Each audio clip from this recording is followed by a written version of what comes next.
kepada Irjen Pol Profesor Dr. Eko Indra Heri SMM disilakan. Boleh kita iringi dengan tepuk tangan yang paling meriah untuk Kapolda Sumatera Selatan. Buka yuk, biar suaranya agak lantang. Bismillahirrahmanirrahim. Assalamualaikum warahmatullahi wabarakatuh. Selamat malam, salam sejahtera untuk kita semua. Om Swastiastu. Yang terhormat rekan-rekan para pejabat utama Polda Sumsel yang hadir, ada Dirkrimsus, ada Dirbimas, ada Kabid Humas, dan ada Kapolrestabes, juga Ibu kehormatan kita ini Bu Nurli Melianda SIKOM MIKOM, sekaligus narasumber ya Bu, terima kasih Mbak Dadang. Kemudian rekan-rekan para pegiat media massa dan para YouTuber Kota Palembang, mudah-mudahan semua dalam keadaan sehat walafiat, dilindungi oleh Allah Subhanahu wa taala, dan rekan-rekan semua yang hadir di sini. Puji syukur dari Allah Subhanahu wa taala, malam ini kita mendapat nikmat yang luar biasa. Saya ini wong Palembang, sudah 56 tahun, baru sekali lah duduk di sini malam-malam. Ini kita perlu berapresiasi nih Pak Anom yang mencari tempat seperti ini. Dia nawar sama saya, Pak, nanti tempatnya duduk lesian. Kamu nak lesian apa? Melok bae, lemak aja aku. Apalagi ini karpet merah. Ini kalau kita cek di bintang film di Hollywood tuh disambut dengan karpet merah. Jadi kita luar biasa ini ya. Oleh karena itu, dengan malam yang luar biasa ini dan temanya juga sangat luar biasa dan sangat tepat dengan situasi kita sekarang ini. Mungkin rekan-rekan semua kalau tahun lalu kita inilah sibuknya nak melok lomba panjat pinang, lomba apa-apa kan. Nah sekarang nggak ada lagi karena ada COVID nih ya, kita harus mencari yang kreatif. Nah salah satu caranya saya bilang tadi ini mengadakan MKD yang sifatnya adalah dialog kebangsaan, interaksi media sosial menuju satu visi dan misi. Ini saya kira sangat penting dan sangat luar biasa. Walaupun tentu nanti ada tema yang berkaitan dengan bagaimana kita mengelola media sosial dengan sebaik-baiknya. Tetapi kita sebagai generasi penerus, kalau dulu para pewaris pejuang-pejuang bangsa kita ini memperjuangkan kemerdekaan dengan berbagai macam cara, ada yang pakai bambu runcing, ada yang pakai senjata dan sebagainya. Kita ini yang paling sarung mengisi kemerdekaan. Lebih berat lagi sebenarnya. Seperti kata Presiden Soekarno itu, saya dulu musuh saya adalah betul-betul musuh orang dari luar. Nah sekarang musuh kita ini ya saudara kita sendiri. Nah, oleh karena itu saya kira tema ini sangat tepat, sangat luar biasa. Nah, tentu ini adalah bagian dari kita sama-sama mengisi kemerdekaan sebagai generasi penerus. Saya berterima kasih kepada teman-teman yang saya tahu banyak sekali sudah membantu tugas-tugas kepolisian. Dalam arti tugas kepolisian ini juga menenangkan masyarakat, karena kami ini kan juga perlu juga hal-hal seperti ini. Walaupun ada Kabid Humas, kadang-kadang banyak persoalan-persoalan di masyarakat yang dimulai dari berita-berita yang sebenarnya tidak pas. Nah, oleh karena itulah kesempatan ini kita sama-sama belajar. Ini ada ahli-ahlinya galau. Kalau aku tidak ahli, kalau ini core of the core galau, ini kata Profesor Dul itu ahlinya ahli. Nah, oleh karena itu nanti kita diskusi ini supaya kita mendapatkan sesuatu yang pengetahuan maupun keterampilan yang luar biasa. Saya tahu rekan-rekan saya sangat cinta dengan kota kita ini, kota Palembang. Kalau kami waktu di Lahat itu katakannya mak ini, ide pacak ngeloi, ide rusak jadi paham tidak adik-adik? Mbak Sosano waktu kami dulu jadi Kapolres di Lahat. Jadi kira-kira kalau kita di sini nih, kalau kita tidak bisa ikutin, jangan merusak. Nah, mudah-mudahan konsep ini sederhana, tetapi saya melihat banyak muatan-muatan atau nilai-nilai lokal yang ada di budaya-budaya masyarakat kita itu sebenarnya sangat baik kalau kita gunakan pada saat sekarang dan masih relevan. Karena itu saya mengucapkan selamat untuk melaksanakan diskusi ya, proses seperti itu, dan nanti kita mendengarkan dari narasumber Ibu Nurli yang saya kira nanti akan menjadi tambahan pengetahuan untuk kita semua. Kemudian rekan-rekan, walaupun kita jarang ketemu, mungkin dengan Pak Anton lah Pak Anom lebih banyak ya. Ini sebelah dua ini mirip-mirip sebenarnya. Aku tuh kadang nggak salah. Ya. Mirip kalau dibuka mukanya mirip ini antara Pak Anom dengan Pak Anton. Ya. Tapi beda gawenya. Nah oleh karena itu apa yang sudah dibina atau sudah hubungan terjalin yang baik dengan teman-teman di Polrestabes atau teman-teman polisi yang lain, silahkan terus dibina dan nanti kita sama-sama mengelola ini sebagai sebuah cara untuk berbuat kepada Sumatera Selatan ini, berbuat kepada Palembang ini. Juga teman-teman saya mestinya juga diundang ya, dari polisi juga banyak yang jadi ya YouTuber itu, seperti salah satunya itu si Heri Gondrong itu juga termasuk banyak lah penggemarnya seperti itu. Oleh karena itu teman-teman selamat melaksanakan kegiatan. Kalau ada apa-apa, kalau hal-hal yang bisa didiskusikan atau ada masalah-masalah lain, silakan nanti dengan kami juga akan berusaha untuk mencari solusinya. Tapi kalau rekan-rekan tentu di Palembang lebih dekat dengan Pak Anom, silahkan dikomunikasikan.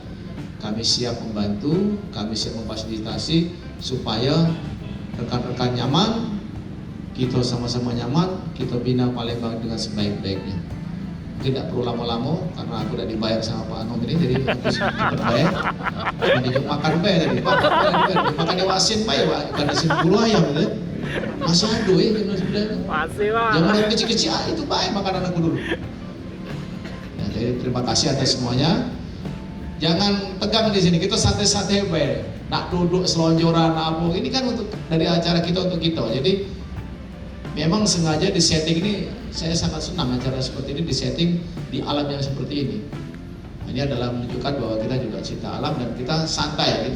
Kebetulan baik duduk kami lebih tinggi, harusnya kita sama baik supaya kita merasa bahwa kita adalah sama. Sekali lagi terima kasih, selamat melaksanakan diskusi. Pada Ibu narasumber, terima kasih Bu. Mudah-mudahan semuanya lancar. Terima kasih, mohon maaf. Wassalamualaikum warahmatullahi wabarakatuh. Waalaikumsalam. Nah, Bapak sendiri melihat seperti apa sih Pak komunitas ini? Nah, saya lihat ini komunitas yang baik, yang luar biasa, juga banyak membantu kami, juga banyak mengedukasi masyarakat. Hanya dengan kondisi seperti ini, kemarin ada YouTuber yang ada penyelewengan yang seperti itu. Ya, karena itu saya memberikan apresiasi pada Kapolrestabes yang mengumpulkan teman-teman sini supaya dalam melaksanakan tugasnya juga bisa melihat kondisi masyarakat dan itu tidak melakukan pelanggaran hukum dan sebagainya. Oke, Pak, ini banyak banget nih Pak teman-teman dari YouTuber. Nah, melihat geliat dunia media sosial, terus juga influencer, YouTuber yang mulai banyak di Sumsel, Bapak melihatnya seperti apa? Ya, ini kan fenomena yang tidak hanya terjadi di Sumsel ya. Saya kira ini sudah mendunia. Saya kira ini suatu hal yang positif. Tentu ada juga negatifnya. Berarti yang inilah sama dengan pisau lah, pisau itu kan bisa dimanfaatkan untuk motong, tapi bisa digunakan untuk pembunuhan misalnya. Oleh karena itu saya kira kalau media sosial yang dikelola dengan baik untuk edukasi, untuk memberikan tambahan pengetahuan dan sebagainya, sah-sah saja dan luar biasa. Dan ini memang zaman sekarang ya seperti itu. Oke, satu hal nih Pak yang harus dipahami oleh pegiat media sosial apa nih Pak? Ya, yang pertama tentu bahwa apa yang kita lakukan itu juga menjadi tontonan atau dilihat oleh banyak masyarakat. Jadi saya berharap bahwa para penggiat media sosial ini memanfaatkan ini sebagai sarana edukasi, sarana juga untuk memberikan aktualisasi diri tapi yang positif, yang tidak melanggar aturan dan hukum. Oke. Nah, terkait dengan Tepuk tangan untuk Ibu Nurli Melinda SIKOM MIKOM. Disilakan. Terima kasih Kak Faisal atas sambutannya yang meriah. Izin juga kepada bapak-bapak sekalian, saya ingin menyampaikan materi, bukan menyampaikan sih, berbagi lebih tepatnya. Karena saya yakin teman-teman di sini pasti sudah lebih handal ketika ngomongin masalah konten, subscriber dan juga viewer. Tapi sebelumnya saya mau jadi Raisa dulu. Cuma segitu aja tepuk tangannya. Cuma segitu aja tepuk tangannya. Nah, gitu kan enak. Udah makan, kalau nggak semangat ngantuk teman-teman. Aduh, dan saya juga izin buka masker ya, maklum sesek bisa-bisa nafas, tahu sendiri ukuran tubuhnya ya, gampang sesek. Baiklah, Assalamualaikum warahmatullahi wabarakatuh teman-teman sekalian. Waalaikumsalam warahmatullahi wabarakatuh. Teman-teman YouTuber di sini, content creators yang pastinya sudah tahu persis seluk-beluk ya gimana caranya untuk mendapatkan viewers dan subscribers. Saya di sini bukan untuk berbagi gini caranya mendapatkan followers yang banyak, begini caranya untuk mendapatkan subscribers yang banyak. Kalau itu tugasnya Bintang TV aja. Saya lihat udah ada kok Dewa Bintang TV. Saya udah lihat dia udah banyak kasih tips dan trik cara mendapatkan subscriber dan juga viewers. Ya udahlah kalau gitu saya ngomongin yang serius-serius aja biar bosen. Rajanya bintang nih. Oh itu memang rajanya bintang ya, luar biasa. Baiklah teman-teman, sekarang kita rakyat Indonesia ini suka keributan ya enggak? Suka melihat orang susah. Bahkan ada meme yang bilang kita punya 2 tangan, Tuhan menciptakan 2 tangan untuk kita baku hantam. Artinya kita suka lah konten-konten yang kayak gitu ya, yang rame, yang bikin orang marah, yang bikin orang kesel. Ya karena ada demand, penontonnya ada, supply masuk terus lah konten-konten. Teman-teman konten creator ini pasti pada buat juga. Kalau tujuannya akumulasi kapital. Nah ini yang kedua nih yang paling jadi alasan utama kenapa masih banyak video-video seperti ini beredar. Artinya monetisasi. Apalagi YouTube sekarang sudah ada aturan baru ya, kalau tidak salah siapa nih YouTuber yang Bintang. lagi ya. Oke, sekarang aturan YouTube monetisasi harus minimal 1000 subscriber ya. Ya. Viewers 4000. Yo, 4.000 jam tayang. 4000 jam tayang, luar biasa. Nah, supaya dapat duit ya itu tuh ya. Kalau kita sudah dapat 1000 jam tayang baru kita dapat duit. Nah, ngincer duit itulah akhirnya muncul konten-konten prank, konten apapun pokoknya asal fenomenal. Karena kita ngomongin masalah duit alias monetisasi, ujung-ujungnya duit. Itu adalah pemimpin opini atau opinion leader. Kalian punya subscriber banyak, mereka belum tentu nurut waktu Pak Anom menceramahi mereka. Ayo, wargaku, kita membuat konten yang sehat. Belum tentu. Coba kalau kamu yang ngomong atau Atta Halilintar yang ngomong, hey guys, let's go, kita kampanye go green, ikut kalau baris. Karena itu tandanya kalian sudah menjadi opinion leader. Nggak nurut lagi sama Pak RT, Pak RW, tidak lagi dengan Pak Kiai, tidak. Nontonnya sama YouTuber. Kan lagi rame nih Pak, prank-prank.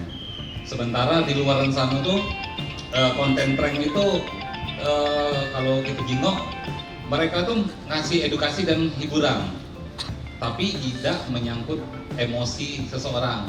Tapi sampai di Palembang khususnya, itu sampai jadi kayak merugikan uang walaupun meskipun settingan lah gitu nih. Pak, kira-kira Pak sebagai guidance kawan-kawan kreator yang khususnya bercimpung di dunia prank gitu, sampai sejauh mana Pak konten yang diperbolehkan untuk ngeprank? Itu aja Pak, makasih. Assalamualaikum warahmatullahi wabarakatuh. Ya, yang tadi Mas di belakang sorry sekalian bisa saya jawab. Pertanyaan apa tadi Mas tadi? Mas Amir. Prank, saya mendatangkan Kasubdit Cyber di Polda. Wah. Langsung narasumbernya bisa kita dengar. Terima kasih. Terima kasih Bapak Izin, Kapolres Tabes, terima kasih atas kesempatan yang diberikan. Ya saya menyambut baik acara malam hari ini karena bisa menyambungkan apa ya, aspirasi daripada rekan-rekan YouTubers dan maupun penggiat media online. Media sosial. Tadi menanyakan masalah prank Pak ya. Masalah prank ini saya tidak mungkin nanti ditambahkan oleh Kasat Reskrim Polres Tabes. Tapi dalam hal ini prank ini memang menjadi bisa dikatakan apa namanya ya, apalagi pada saat selesai kita memang harus pada peristiwa kemarin ya harus sampai selesai sampai akhir video memang untuk bisa mengartikan tersebut. Tapi tentunya kami bekerja tidak hanya kami pribadi dalam bekerja menentukan bahwa ini tidak pidana atau bukan, tapi juga melibatkan ahli-ahli yang seperti ahli bahasa, kemudian ahli sosiologi, ya, karena mungkin melibatkan nilai-nilai, ya, nilai-nilai yang terkandung di wilayah tersebut. Ya. Terus kemudian juga ahli pidana. Nah itulah yang kita rangkum bisa menjadikan kita berkeyakinan, penyidik berkeyakinan bahwa ini merupakan suatu tindak pidana. Seperti itu. Intinya sebenarnya adalah asas kepatutan. Kepatutan sebagai sosial dan juga kepatutan secara aturan hukum. Oleh karenanya kalau kepatutan sosial menurut saya ya representasi dari kehidupan kita sehari-hari. Contoh misalnya, mohon maaf, hitam loh kira-kira. Sama aja kalau kira-kira kalau di dalam dunia maya kita bicara begitu, ya kalau di dunia nyata tersinggung ya berarti kurang lebih begitu. Kemudian untuk sedikit membuka wawasan teman-teman semua yang erat dengan industri konten di media sosial seluruh platform. Yang penting teman-teman bisa tahu tentang aturan hukum yang ada. Dari mana taruhnya? Ya gampang, kan Google semua juga bisa kita buka. Kira-kira kalau gue bicara begini, ada aturannya nggak, undang-undangnya dan sebagainya. 2 kasus terakhir yang ada terjadi di Palembang dan juga di kota-kota lain, tentunya ini bisa menjadi pelajaran bagi kita semua. Polisi juga tentunya juga punya kelemahan. Dunia nyata sudah banyak terjadi kejahatan, sekarang dunia maya pun menjadi bagian yang tidak pernah lepas dari pengawasan kepolisian yang dalam istilahnya patroli cyber. Itu kira-kira tambahan dari saya. Terima kasih. Saya kembali ke Polresta dan jajaran yang telah melaksanakan FGD ini, fokus grup diskusi ini tentunya sangat bermanfaat Pak Kapolres kepada kami youtuber ini. Kenalkan dulu, nama saya Roy In, youtuber asal Banyasin. Jauh Pak, datangin dari Banyasin karena pengen bener-bener ilmu lewati kebun karet banyak. Nah jadi pertanyaan saya Pak, kan di YouTube, di channel-channel YouTube kan banyak juga menyampaikan informasi seperti berita kan. Nah tentunya untuk legalitasnya Pak, seperti misalkan kalau misalkan TV berita resmi kan legalitasnya itu akta notaris dan sebagainya itu kan ada Pak. Nah ini bukan legalitas YouTube-nya, tapi legalitas untuk posisi dari YouTuber ini. Kalau misalkan jurnalis kan untuk menyampaikan berita-berita itu ya ada hak jawab, hak konfirmasi kalau misalkan ada kesalahan atas berita yang sudah dibuat. Nah, apakah sama Pak YouTube channel-channel YouTube TV yang menyampaikan informasi berita itu bagaimana legalitasnya Pak? Apakah punya juga hak jawab dan sebagainya? Nah itu. Jadi mungkin itu saja Pak yang menjadi ini, karena kalau perusahaan media massa jelas ada akta notaris dan sebagainya. Nah kalau kami YouTuber ini kan bukan media massa tapi media sosial. Artinya untuk legalitasnya itu mungkin ada perbedaan atau persamaan Pak antara media massa dengan media sosial ini. Mungkin itu saja Pak. Terima kasih. Wassalamualaikum. Memang belum ada diatur secara khusus regulasi undang-undang di negara ini yang mengatur tentang konten yang memproduksi dan sebagainya. Tapi di dalam selama ini yang digunakan oleh penyidik, kepolisian itu adalah undang-undang ITE. Sifatnya masih general secara umum. Intinya adalah barang siapa memproduksi, kemudian mendistribusikan, maksudnya mengupload dan sebagainya, download dan sebagainya. Jadi sebatas baru itu saja. Kemudian perbuatannya ada yang asusila, kemudian ada yang pencemaran dan sebagainya dan seterusnya. Tapi kalau secara khusus belum ada memang undang-undang itu. Karena memang dunia ini terus berputar. Jadi perkembangan teknologi, platform media sosial itu memang luar biasa kecepatannya. Tadi Bu Nuril tadi sudah sampaikan dalam masa pandemi ini work from home dan sebagainya, sekolah dari rumah dan sebagainya, transaksi elektronik kita meningkat tajam dalam YouTube, media sosial dan sebagainya. Silakan Pak Kasubit Cyber. Saya ingin bertanya gitu. Kalau konten saya kan tentang reaction. Nah, kalau saya ini kan konten reaction ini konten dimana hal-hal yang membuat viral-viral saya reaction kembali. Nah, jadi kalau misalkan hal yang saya viral saya reaction ternyata hal itu sebenarnya hoax, apakah itu dapat undang-undang atau gimana itu? Atau terkena hukum apa? Terkena undang-undang UTE atau gimana gitu kan? Terima kasih saya sampaikan. Kalau tadi sifatnya lebih kepada aktif si Mas Jarod. Pertanyaannya kalau Facebook misalnya nih, Pak Kasubit Cyber, ada misalnya akun A dikelola oleh seseorang admin, kemudian di situ banyak kalau Facebook apa istilahnya, friendnya lah, temannya, friend listnya itu. Yang kita tahu kadang-kadang di list di grupnya itu dia upload konten numpang di situ, misalnya ada kecelakaan tadi dibilang Mbak Nuril dan sebagainya, padahal yang belum tentu itu suatu fakta, post truth dan sebagainya, itu baru sebatas post truth. Nah, tanggung jawab si admin bagaimana?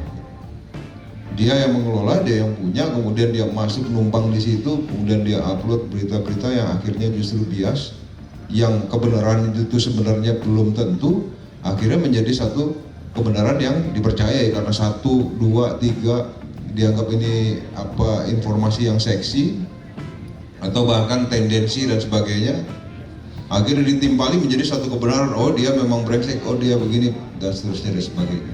Satu contoh kasus seperti yang di Banyuasin, ada pembunuhan dan sebagainya. Kemudian yang lagi hangat ini di Palembang kemarin, katanya ada satu pejabat polisi yang ternyata setelah didalami yang si pembuat konten itu sendiri sebenarnya juga tidak mengakui seperti itu faktanya.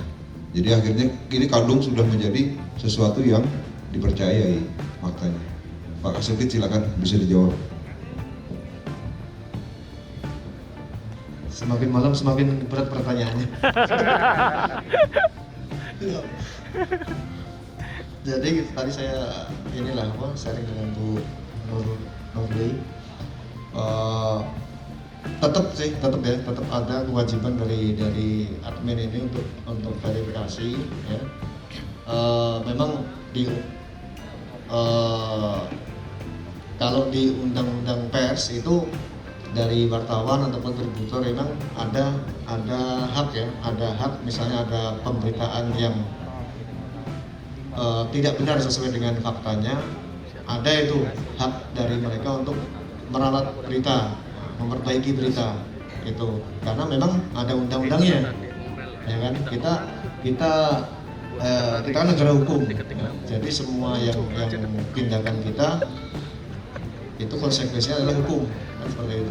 Begitu juga dengan YouTubers ini, YouTube ini, ya kan? Makanya tadi saran dari Bu ini juga, Bu narasumber, dari seluruh perwakilan di YouTubers di seluruh Indonesia, silakan saling ketemu, saling gimana ya, untuk merumuskan suatu komitmen ya, bisa jadi kode etik gitu loh. Kode etik kemudian juga diusulkan dalam bentuk undang-undang, kan seperti itu. Jadi kalau misalnya ada permasalahan atau apa, bisa menyuarakan di situ, ada keterwakilannya. Kita akan menyimpulkan apa yang telah menjadi pembahasan kita pada fokus group discussion kita pada hari ini. Tentunya yang pertama, kalau saya menilik dari apa yang telah kita bahas pada hari ini, yang pertama adalah perlunya sosialisasi tentang masalah aturan ataupun juga hukum yang jelas tentang masalah pembuatan konten ataupun juga hal-hal lainnya. Jadi mungkin nanti kedepannya dari kepolisian mungkin ada sosialisasi untuk para YouTuber ataupun juga para penggiat media sosial ini, agar mereka dalam membuat konten itu tidak keluar dari aturan yang sudah ditetapkan, supaya juga maksudnya ingin viral tapi ujung-ujungnya jangan sampai terjerat masalah hukum yang nantinya akan menyusahkan ya. Dan kedua adalah bijak untuk menanggapi setiap berita ataupun juga konten-konten yang tayang di media sosial tersebut. Jadi kita harus menyikapi juga dengan bijak, melihat sesuatu itu jangan dari satu sudut pandang saja, tapi lihatlah dari beberapa sudut pandang dan carilah dulu kebenarannya ataupun juga berita tersebut apakah memang sesuai dengan realita yang ada. Dan yang ketiga adalah pembuatan konten sebisa mungkin untuk teman-teman penggiat media sosial untuk lebih ke arah positif supaya juga bisa menginfluence para masyarakat ataupun juga generasi muda untuk berkreasi secara positif dan bisa menghasilkan juga hal-hal positif supaya tidak mengganggu terciptanya keamanan dan ketertiban yang ada di wilayah hukum Sumatera Selatan. Karena tugas kita bersama untuk menjaga keamanan dan ketertiban bukan hanya tugas kepolisian, TNI maupun juga instansi terkait, tapi tugas kita bersama. Dan jadilah influence ataupun juga YouTuber yang tentu saja mengajak ke arah yang lebih baik supaya juga masyarakat dan juga generasi muda bisa melakukan hal-hal baik dan tidak terjerembab seperti yang sudah-sudah ya, karena itulah menjadi pelajaran untuk kita semua. Baik, itulah mungkin yang dapat saya simpulkan pada